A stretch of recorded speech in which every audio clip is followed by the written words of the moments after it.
The story begins with silence, not the silence of peace, the silence of missing evidence. No mass graves uncovered beneath Bethlehem, no Roman report describing slaughtered infants, no official decree carved into stone, no surviving census of mourning mothers. Just a few verses in the Gospel of Matthew describing one of the darkest scenes in biblical history: an aging king, a paranoid throne, soldiers entering homes, children torn from their mothers, and the streets of Bethlehem echoing with grief. For centuries, people have asked the same uncomfortable question: did Herod's massacre of the infants actually happen? Or was the story created later as symbolic theology designed to mirror the ancient story of Moses escaping Pharaoh's slaughter in Egypt? The debate has never disappeared, because unlike many biblical events surrounded by ruins, inscriptions, or overlapping historical references, the massacre of the innocents exists inside a strange archaeological void. And yet, some historians argue that the silence itself may be misleading, because when you step into the world of first-century Judea, the question changes dramatically. The issue is no longer whether Herod was capable of killing children. History already answered that. The real question becomes far more disturbing. Would the murder of a handful of peasant infants in a tiny Judean village have been important enough for ancient historians to record it all? To understand the mystery, you first have to understand Herod himself. And Herod was not merely cruel. He was legendary for it. History remembers him as Herod the Great, but the title masks the terror underneath. He was a master builder, political survivor, and ruthless king who ruled Judea under Roman authority. His architectural projects transformed the region. Fortresses rose from desert cliffs. Palaces glittered with imported marble. Harbors reshaped coastlines. Entire cities were rebuilt to display power. Even today, the ruins associated with Herod still dominate the landscape. Massive stones, hidden tunnels, luxury baths, military towers. His fingerprints remain carved into Judea's limestone centuries after his death. But beneath the architectural brilliance lived a ruler consumed by paranoia. And paranoia changes history, especially when attached to absolute power. Ancient historian Josephus documented Herod's brutality in horrifying detail. He executed rivals constantly. He killed political opponents, suspected traitors, members of his own court, and eventually even members of his own family, including his wife, including multiple sons. Augustus reportedly joked that it was safer to be Herod's pig than Herod's son. That line survived for a reason, because Herod's fear of losing power became pathological. He trusted nobody fully. Plots haunted him. Prophecies threatened him. Succession terrified him. By the end of his reign, Herod resembled a man barricaded inside his own kingdom psychologically, striking at anything that resembled danger. And according to Matthew's gospel, one particular rumor pushed him toward Bethlehem. Wise men arrived from the east, asking a dangerous question: where is the one-born king of the Jews? Those words were explosive, because Herod already held that title under Roman approval. A rival king was not spiritual poetry to him. It sounded political, potentially revolutionary, potentially fatal. Matthew describes Herod reacting exactly as historians might expect from such a ruler, with deception first, then violence second, when the Magi disappeared without reporting back. Herod allegedly ordered the execution of male infants in Bethlehem 2 years old and under. The image burned itself into Christian imagination permanently. Crying mothers, blood on stone floors, Roman soldiers under torchlight. But outside Matthew's account, direct historical confirmation never appears, and that absence became ammunition for skeptics. Modern critics argue that such a shocking atrocity should have left clearer evidence behind. Surely someone besides Matthew would mention it. Surely archaeology would uncover traces. But ancient history does not work the way modern people often imagine, especially in villages like Bethlehem. At the time Jesus was supposedly born, Bethlehem was tiny, not the famous pilgrimage destination known today, just a small Judean settlement. Some estimates suggest its population may have ranged between only a few hundred and perhaps 1,000 people at most. That detail changes everything. Because when historians calculate birth rates and demographics from comparable ancient villages, The number of male infants under 2 years old in Bethlehem may have been shockingly small. Perhaps 6, perhaps 10, perhaps 20, not hundreds, not thousands. The phrase massacre the innocents creates images of enormous slaughter, but statistically, the actual number of victims may have been tragically limited. And in the violent world of the ancient Near East, the deaths of several peasant children in a remote village may not have registered as historically significant beyond local trauma. That possibility unsettles modern audiences because it reveals something harsh about ancient history. Many horrors disappeared undocumented, especially the suffering of the poor, especially children, especially in occupied territories already soaked in violence. The archaeological silence surrounding Bethlehem may therefore prove less mysterious than it first appears, because archaeology rarely preserves individual human tragedies cleanly, especially infant deaths, especially among lower-class populations. Infant mortality rates in first-century Judea were already devastatingly high. Some historians estimate that nearly 30 to 50% of children died young in antiquity from disease, malnutrition, infection, or childbirth complications. Death surrounded everyday life constantly. Small graves were tragically common, and infant burials often left minimal archaeological signatures. Tiny bones decay faster. Simple graves disappear. Markers vanish. Layers of construction erase evidence over centuries. Bethlehem itself underwent repeated rebuilding, occupation, destruction, and religious transformation across 2,000 years. Roman expansion, Byzantine churches, Crusader activity, Ottoman development, and modern construction reshaped the area repeatedly. The limestone beneath Bethlehem contains history stacked like fractured memory, but fragile evidence disappears easily inside such landscapes. That reality creates a frustrating paradox. The lack of evidence does not necessarily prove the massacre never happened, but neither does it prove that it did. The silence becomes a battlefield where interpretation replaces certainty, and that is where the story grows darker. Because when historians examine Herod's known behavior, the massacre suddenly feels disturbingly plausible. Josephus records incident after incident revealing Herod's obsession with eliminating threats. He executed anyone who endangered his throne psychologically or politically. Informants fed his fears constantly. He changed succession plans repeatedly. Toward the end of his life, his brutality intensified dramatically. He even ordered prominent Jewish leaders gathered before his death, so they could be executed upon his passing, ensuring national mourning would occur whether people grieved him or not. That was the mind ruling Judea. A king terrified of replacement, a ruler haunted by prophecy, a man who already murdered his own children. Would such a figure kill several peasant infants over rumors of a prophesied king? Many historians answer carefully. Not certain, but absolutely possible, and perhaps even likely within his psychological profile.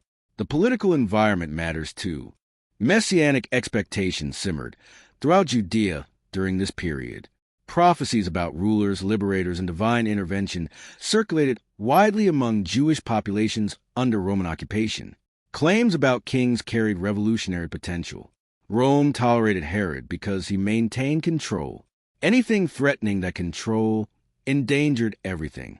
A rumor about a newborn king of the Jews could trigger violent overreaction immediately, especially from someone already psychologically unstable. But another layer complicates the mystery further. Matthew's gospel appears deliberately structured to parallel Moses. That observation fuels the theory that the massacre story was theological symbolism rather than literal history. In Exodus, Pharaoh kills Hebrew infants while Moses escapes. In Matthew, Herod kills Judean infants while Jesus escapes. The parallels are impossible to ignore. Both stories involve tyrant rulers. Both involve threatened kingship. Both involve murdered children. Both involve miraculous survival. Both position the rescued child as future deliverer. To many scholars, Matthew intentionally frames Jesus as a new Moses figure, and that literary pattern raises uncomfortable questions. Was Matthew recording history, or constructing theological symbolism using familiar Jewish narrative structures? Ancient writers often blended symbolism and history fluidly. The modern obsession with strict separation between theology and historical storytelling did not always exist in the same way. Matthew may have viewed theological meaning and historical truth as interconnected rather than competing categories. That possibility frustrates both skeptics and literalists because it refuses simple answers. The massacre could have been historical and symbolically framed simultaneously, or symbolic with loose historical inspiration, or entirely theological. The evidence does not fully close any door. Still, defenders of the account point toward an important detail often overlooked. Josephus omitted many smaller atrocities entirely. Despite documenting Herod extensively, Josephus could not record every local act of violence across decades of rule. Ancient historians prioritized political events affecting elites, wars, successions, and major public crises. The deaths of a few village children may not have reached this threshold for inclusion, especially under a ruler already infamous for greater horrors. In fact, against the backdrop of Herod's other crimes, Bethlehem might have appeared almost insignificant numerically. That realization feels chilling. A massacre so small by ancient standards that history barely noticed it, yet catastrophic for the families involved forever. And perhaps that is exactly why the story endured within Christian memory. Not because it altered empires politically, but because it embodied something emotionally unforgettable. Innocent suffering beneath paranoid power.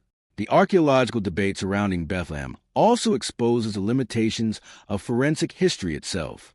People often imagine archaeology functioning like a perfect detective science capable of recovering precise answers from ancient soil. Reality is messier. Archaeology reconstructs fragments, broken pottery, collapsed walls, coins, bones, ash layers. But emotional experiences vanish easily, especially among populations without wealth or monumental burial traditions. The poor disappear from history faster than kings. And infants disappear fastest of all. Excavations near Bethlehem have uncovered tombs, burial caves, and evidence of ancient habitation. But connecting any finding specifically to Matthew's massacre remains impossible. No inscription says these children died by royal order. No layer of destruction identifies soldiers entering homes. Violence against small populations leaves limited signatures archaeologically unless large-scale burial events occur. That forensic limitation creates space for endless interpretation. And into that uncertainty, modern imagination rushes aggressively. Some documentaries present the massacre as proven fact. Others dismiss it entirely as invented myth. But serious historians often remain more cautious, because ancient evidence rarely offers courtroom certainty. Instead, it offers probabilities. And probability in this case sits in uncomfortable territory. Theologically motivated storytelling? Very possible. Historically plausible violence under Herod? Also very possible. The two possibilities are not even mutually exclusive. The deeper one investigates the story, the more the question expands beyond Bethlehem itself into something larger about how history remembers suffering, whose deaths become documented, whose grief survives, whose tragedies disappear into dust. Herod's palaces survived. His fortresses survived. His engineering survived. But if peasant mothers cried over murdered infants in Bethlehem, almost nothing physical would remain. That imbalance reveals something brutal about archaeology itself. Stone outlives pain. Power preserves itself materially. The vulnerable vanish faster. Even the title Massacre of the Innocents emerged later through Christian tradition. Matthew himself gives relatively sparse detail. The emotional weight grew through centuries of art, sermons, hymns, and liturgy. Medieval paintings transformed the event into sprawling scenes of horror. Mothers screamed beneath swords. Soldiers rampaged through crowded streets. But historically, the event may have unfolded with terrifying quietness instead. A few soldiers, a small village, doors kicked open before dawn, a handful of deaths, then silence returning to the hills. That smaller scale somehow feels more haunting, because large massacres announce themselves historically. Small massacres disappear, and disappearance is difficult to distinguish from non-existence centuries later. Some researchers have attempted demographic modeling to estimate the likely number of victims. Using birth rates, village size estimates, and mortality statistics from Roman-era populations, scholars often conclude the number of boys under 2 years old in Bethlehem probably ranged somewhere between 6 and 20. Again, tragic, but historically tiny. Tiny enough for Rome to ignore, tiny enough for historians to omit, tiny enough for archaeology to struggle preserving, yet large enough to traumatize an entire village permanently. One grieving mother can shape memory for generations. An entire village of grieving mothers can create legend, and perhaps that is another reason the story survived. Not because imperial archives preserved it, but because oral memory among ordinary people refused to let it die. Oral tradition remains one of the most underestimated forces in ancient history. Communities transmitted trauma through stories long before historians recorded events formally. Family memory sometimes survives where official records fail completely. That does not automatically prove Matthew's account historically accurate, but it complicates simplistic dismissal, especially in cultures where storytelling carried communal identity itself.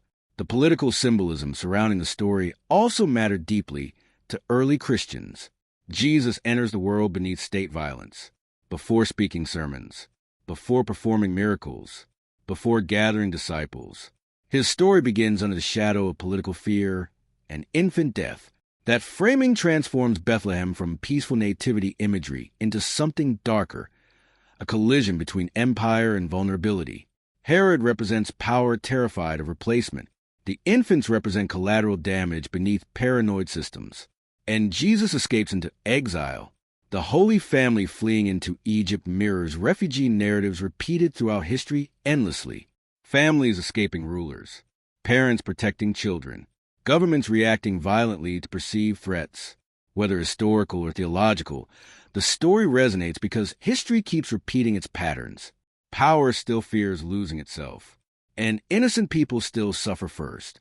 The archaeological silence therefore becomes emotionally unsettling in another way, because silence itself often surrounds victims historically. Entire populations vanish without monuments. Entire tragedies disappeared undocumented. Entire cries dissolved into history's background noise. The absence of evidence may frustrate historians, but for many ancient victims, absence was normal. No cameras, no newspapers, no forensic teams, no preserved testimonies, just memory. And eventually, even memory erodes. There's another dimension to Herod's legacy that deepens the plausibility of Bethlehem further. His architecture reveals obsession with control. Fortresses like Masada and Herodium were not merely luxurious retreats. They were defensive psychological statements, elevated positions, hidden escape routes, surveillance advantages, massive retaining walls dominating landscapes physically and symbolically. Herod built against fear constantly. He trusted stone more than people. The scale of his projects reveals a ruler desperate to solidify permanence against instability. He constructed monuments while suspecting betrayal everywhere around him. That contradiction matters, because tyrants consumed by insecurity often lash out unpredictably at symbolic threats. A child prophesied as king could become psychologically intolerable to such a ruler regardless of actual danger level. Paranoia does not calculate proportion rationally. It reacts emotionally.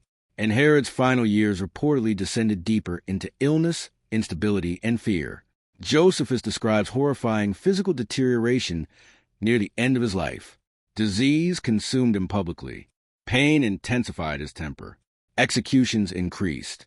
Bethlehem, if historical, would fit disturbingly well into that trajectory. An aging ruler hearing rumors about a newborn king while physically collapsing himself. Fear colliding with mortality. Power striking downward at infancy itself. That image haunted Christian imagination because it symbolizes something timeless.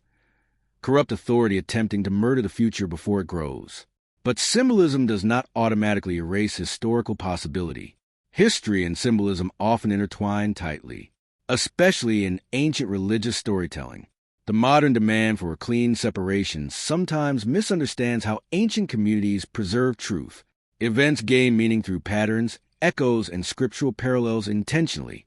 Matthew may have shaped the Bethlehem narrative consciously to invoke Moses, while still describing real violence remembered within tradition.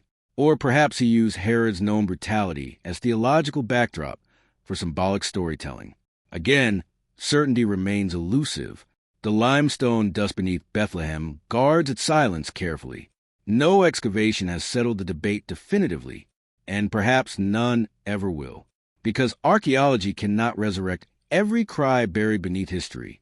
Some questions remain suspended between probability and mystery forever. Still, one fact emerges clearly through all the uncertainty. The massacre story feels believable precisely because Herod himself was believable. The man existed, the paranoia existed, the violence existed, the political fear existed. Whether Bethlehem occurred exactly as Matthew described or not, the world that could produce such an event absolutely existed. And that reality alone feels disturbing enough, because history repeatedly proves that rulers frightened by prophecy, succession, or instability often target the vulnerable first. Children become symbols. Families become collateral. Fear becomes policy. The ancient world knew this pattern intimately. So does the modern world. Perhaps that is why the story refuses to disappear regardless of archaeological uncertainty. Because people recognize the psychology immediately. An insecure ruler, a threatened throne, rumors of change, violence against innocence. The pattern transcends Bethlehem. And maybe the deepest horror lies not in whether archaeology confirms a massacre conclusively, but in realizing how many similar tragedies throughout history left equally little evidence behind. How many villages lost children without chronicles? How many grieving mothers vanished unnamed? How many crimes dissolved because power controlled documentation? History preserves emperors more easily than infants. That imbalance shapes the entire archaeological record. Herod's palaces stand partially intact. His name survives textbooks. Tourists walk his fortresses. But if Bethlehem's children existed historically, their bones likely dissolved anonymously into Judea's soil long ago. No monuments. No preserved identities. No inscriptions carrying their names forward, only story. And story is fragile evidence for modern historians. Yet sometimes story is all ancient suffering leaves behind, which returns us to the original question. Did Herod's secret massacre really happen? The honest answer remains frustratingly unresolved. There is no decisive archaeological proof. There is also no decisive reason to declare impossible. The event sits inside a narrow corridor where historical plausibility and theological symbolism overlap so tightly that separating them completely may never be possible. But perhaps the more important discovery emerges elsewhere. The silence surrounding Bethlehem exposes how easily vulnerable lives vanish from the historical record altogether. The archaeological void is not merely about missing evidence. It is about whose pain history chooses to preserve. And in that sense, the missing infants of Bethlehem may symbolize countless forgotten victims buried beneath civilization itself. Children erased without monuments. Families erased without archives. Grief erased without official recognition. The limestone dust keeps their silence. But the question remains buried beneath it still, not whether Herod was capable of such violence. History already answered that beyond doubt. The real question is whether history itself is capable of remembering the powerless clearly enough after 2,000 years have passed.